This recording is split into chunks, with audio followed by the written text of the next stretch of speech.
কে তোমাদের যেটা একটু হালকা করে করাবো সেটা হচ্ছে ক্লাস 10-এর ত্রিকোণমিতি চ্যাপ্টার ক্লাস অধ্যায়ের নম্বর হচ্ছে 20। অধ্যায়ের নাম হচ্ছে কোণ পরিমাপের ধারণা। ঠিক আছে, কোণ পরিমাপের ধারণা এটা আমরা করব।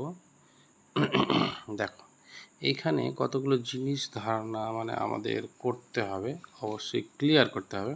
একটু আমরা ভালো করে বুঝে ক্লিয়ার করে নেব। ঠিক আছে, ক্লিয়ার এই জন্য করতে হবে, কারণটা হচ্ছে যে আমাদের জিনিসটা যদি ভালো করে না বুঝতে পারি পরীক্ষা খাতায় আমরা কিন্তু কিছু করতে পারবো না, ওই জন্য। ঠিক আছে, তো এখানে কতগুলো জিনিস আমাদের জাস্ট মনে রাখতে হবে, যেটা হলো এখানে দুটো পদ্ধতি আছে।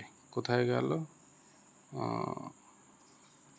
ঠিক আছে, এইখানে যে এই পাতাতে যেটা আছে সেটাই আমরা একটু করি, যেটা হলো ধনাত্মক কোণ আর ঋণাত্মক কোণটা কি। ঠিক আছে, ধনাত্মক কোণ ঋণাত্মক কোণটা কি আমরা একটু হালকা করে বুঝব। মনে করো এই হলো চাঁদার এইখানে একটা প্লাস চিহ্ন থাকে। ঠিক আছে, দেখবে এইখানে 0 লেখা আছে। এবার এই দিকে যত যাব 1 2 করে নাম্বার বাড়তে থাকবে। দেখবে তোমরা এই দিকে 0 হলো, তো এই সোজাসুজি এসে 90 ডিগ্রি আসে।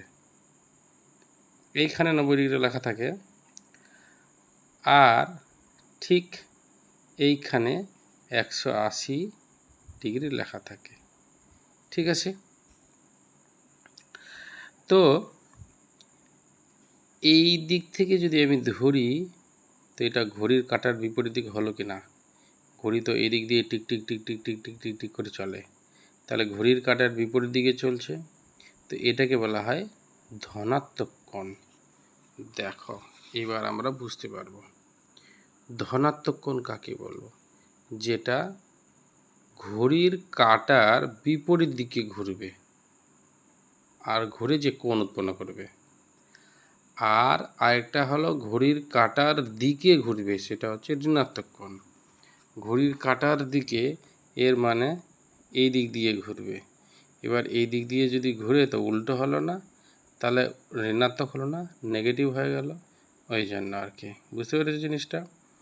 এবার যেটা কথা হলো অ্যাকচুয়ালি জিনিসটা তৈরি হবে এই রকম সার্কেল। এটা সার্কেল কিনা বৃত্ত বুঝতে পেরেছি। এবার আরেকটা জিনিস একটু হালকা করে বুঝিয়ে নিই। যখন একটা বৃত্তটা বুঝছই, তো বৃত্তের এইখান থেকে এইটাকে কি বলে? এখান থেকে এই পর্যন্ত এটাকে আর বলে, আর আরকে বলা হয় রেডিয়াস। কি রেডিয়াস? বাংলায় বলে দিলাম নাকি ইংরেজিতে বলে দিলাম এটা? না, ঠিক আছে, বাংলায় বলি। এটাকে বলা হয় ব্যাসার্ধ। কি বলা হয়? ভুল বলে দিলাম তোমাদের, এইটা কারেক্ট হবে, ব্যাসার্ধ। ঠিক আছে, ভালো করে বুঝবা, এটা ভুলে যাও। এবার যেটা কথা হলো এটা একদম মাঝখানে আছে না, এই সার্কেলটার এই বৃত্তটা ঠিক সাইকেলের চাকার মতো, তো এটা ঠিক মাঝখানে এইটা আছে। এই মাঝখান থেকে এই এই কিনারা পর্যন্ত, এইখান থেকে যে কোনো কিনারা পর্যন্ত এর দূরত্বটা আরই থাকে, সমান থাকে। নাহলে যেমন সাইকেলের চাকাটা যেমন আছে বাঁকা হয়ে ঘুরবে যদি এখানে দূরত্বটা আলাদা আলাদা থাকে, বুঝতে পারলে? ওই জন্য মাঝখানেই থাকে। এবার যেটা কথা হলো এর ভিতর দিয়ে এই প্রান্ত থেকে এই প্রান্ত একটা রেখা টানবো, আর এর ভিতর দিয়ে যাবে, এই বিন্দুটার উপর দিয়ে যাবে। এরকম যদি যায় তো ভুল হয়ে গেল, এই তাহলে এর উপর দিয়ে যদি যায় আর এই প্রান্ত থেকে এই প্রান্ত পর্যন্ত, তাহলে এটাকে বলা হয় ব্যাস। কি বলা হয়? ব্যাস। ঠিক আছে, যেটা ডিনোট করা হয় 2r দিয়ে। এটা আমার হাতে লেখা 2r। ঠিক আছে, ধন্যবাদ।